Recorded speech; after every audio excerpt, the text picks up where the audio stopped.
अस्सलाम वालेकुम dear students. आज हम पढ़ने वाले हैं लोगरिथम। तो इसी वीडियो में हम पढ़ेंगे कि लोगरिथम को किसने डिस्कवर की है और क्यों डिस्कवर की है। तो पहले हम इसकी डिफिनेशन कर लेते हैं। If a positive real number A कोई रियल नंबर है, लेकिन सारे रियल नंबर हो सकते हैं सिवाय 1 के, यानी 1 नहीं होगा, बाकी रियल नंबर में से कुछ भी हो सकता है। तो वो रियल नंबर इस फॉर्म में, यानी एक्सपोनेंशियल फॉर्म में a power x is equal to y, इस फॉर्म में लिख लें, ठीक है। देन इंडेक्स x, यानी ये वाला इंडेक्स जो है जो a के ऊपर है, जिसको हमने पहले कहा कि a 1 नहीं होगा, तो ये वाला x is called logarithm of y। तो ये x जो है, ये x ये y का लोगरिथम होगा टू द बेस a, यानी अगर बेस a हो और इसका एंड x हो, ये x लोगरिथम कहलाएगा y का। तो लोगरिथम फॉर्म हम इसी तरीके से लिख सकते हैं। ये कह रहे हैं कि अगर a power x is equal to y हो, ये एक्सपोनेंशियल फॉर्म ऑफ लोगरिथम है, इसमें इफ एंड ओनली इफ वाली बात है, तो इससे तब ये बनेगा log a y is equal to x। तो ये एक्सपोनेंशियल फॉर्म ऑफ लोगरिथम है।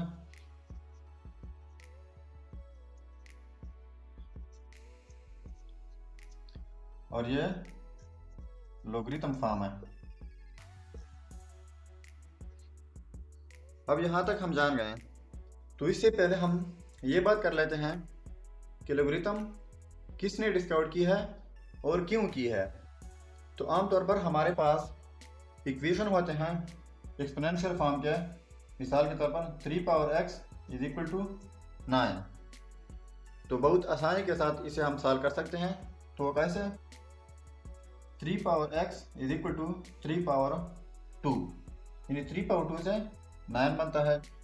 तो अब यहाँ पर लॉज ऑफ एक्सपोनेंट के थ्रू, यहाँ पर बेसिस सेम है, बीच में इक्वलिटी है। जब बेसिस सेम होते हैं तो पावर भी इक्वल होते हैं।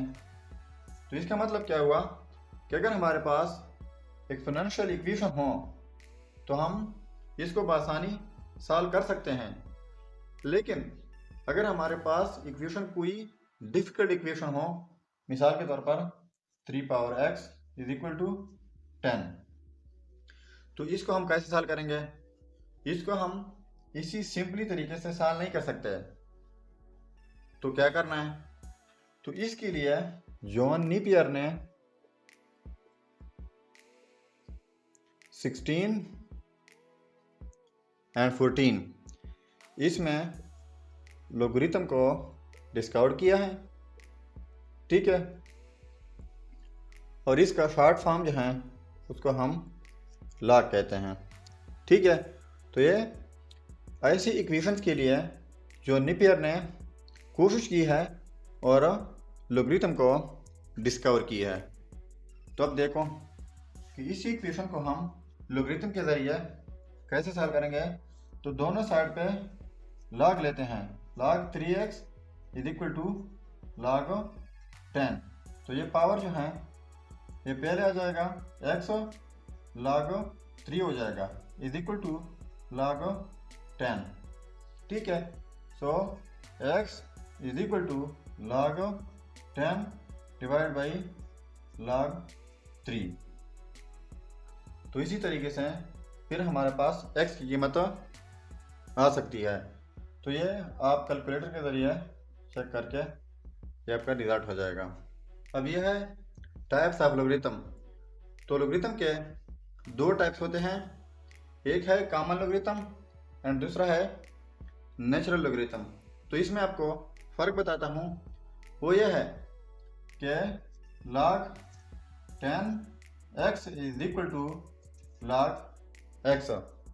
इसका मतलब ये है कि जो कॉमन लोगरिथम है उसका बेस जो है वो 10 होगा, और दूसरा नेचुरल लोगरिथम जो है उसका बेस होगा हमारे पास e, x is equal to ln लिखेंगे, ठीक है। इसको ln से डिनोट करते हैं।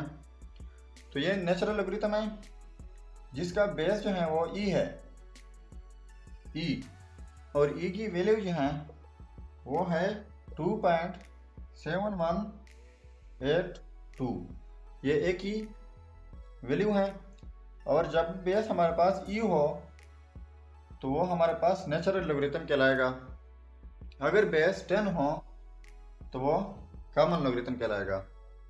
तो इसमें आप देख लें, ये कहलाता है बेस, और ये x जो है ये कहलाता है आर्गुमेंट। जो ऊपर वाला होता है उसको आर्गुमेंट बोलते हैं, और जो नीचे होते हैं वो बेस कहलाता है। अब कुछ एग्जांपल करते हैं तो इंशाल्लाह आपको पूरी तरह से समझ आ जाएगी। अब एक एग्जांपल है 2 पावर 4 इज इक्वल टू 16। ये एक्सपोनेंशियल फॉर्म में है, इसको हम कन्वर्ट करते हैं लॉगरिथम फॉर्म में। तो अब देख लें, अब ये एक्सपोनेंशियल फॉर्म है a power x is equal to y if and only if log to the base a argument y is equal to x। कैसे चेंज हुआ है, log के साथ a लिखा हुआ है, x इज इक्वल टू के दूसरे साइड पे गया और y जो है यहाँ पे आ गया है।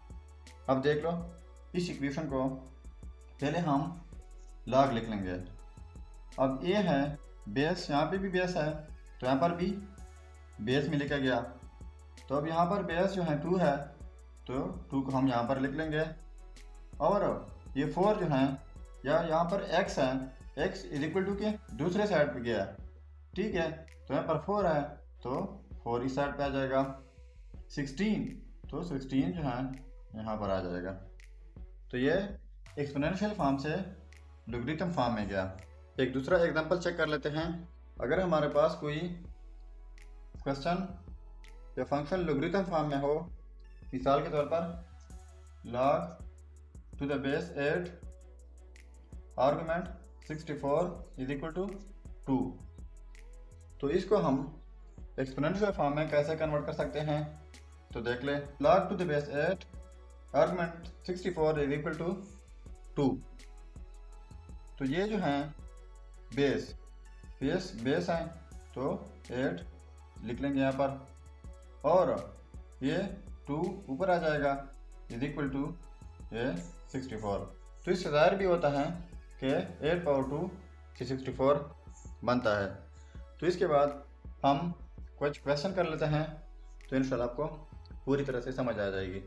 यह है question number 1, log to the base 500 root argument 125 is equal to x।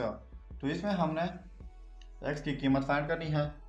तो कैसे करेंगे, सबसे पहले हम फॉर्म लिखते हैं logarithm form, log a y is equal to x if and only if a power x is equal to y।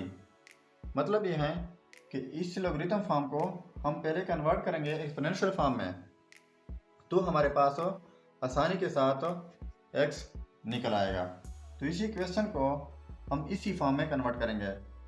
अब यहाँ पर ये बेस है, यहाँ पर भी बेस a है, 5 अंडर रूट है, तो यहाँ पर भी बेस क्या है 5 अंडर रूट लिखेंगे, ठीक है।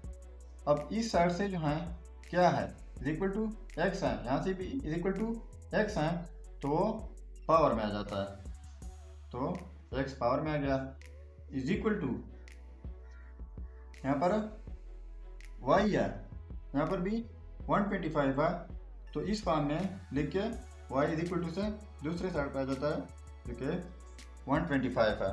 सो 5 अंडर रूट की जगह हम लिख लेते हैं 1/2 पावर में, 4 power x is equal to 125 की जगह हम लिख लेते हैं 5 पावर 3, क्योंकि आप देख सकते हैं हम लिख सकते हैं 5 पावर 3, और इससे बनता है 5 क्रॉस 5 25 क्रॉस 5 125, तो 125 की जगह हमने लिख दिया 5 पावर 3, ठीक है। तो ये भी पावर है, ये भी पावर है, तो ये पावर जो है आपस में मल्टीपल हो जाएंगे। जब मल्टीपल हो जाएंगे तो x बाई 2 हो जाएगा इज इक्वल टू 5/3। अब पहले मैंने बता दिया है जब बेसिस सेम होते हैं तो पावर इसी फॉर्म में इक्वल हो जाता है, x by 2 is equal to 3। ठीक है, इस साइड से भी 2 से मल्टीप्लाई कर लेते हैं और इस साइड से भी मल्टीप्लाई कर लेते हैं, तो ये 2 cancel, x is equal to 6। So ये है हमारा रिजल्ट। क्वेश्चन नंबर 2 है log to the base 4 argument x is equal to -3। तो इसी को हम डायरेक्ट करेंगे कैसे कि 4 के पावर में आ जाएगा -3 इज इक्वल टू x। ठीक है, तो इसको हम ऐसे लिख सकते हैं कि 4 पावर -3 है, इसको बटा में लिख के 4 पावर +3 हो जाएगा is equal to x। So 1/, मतलब यह है कि 4 cross 4 is equal to x। So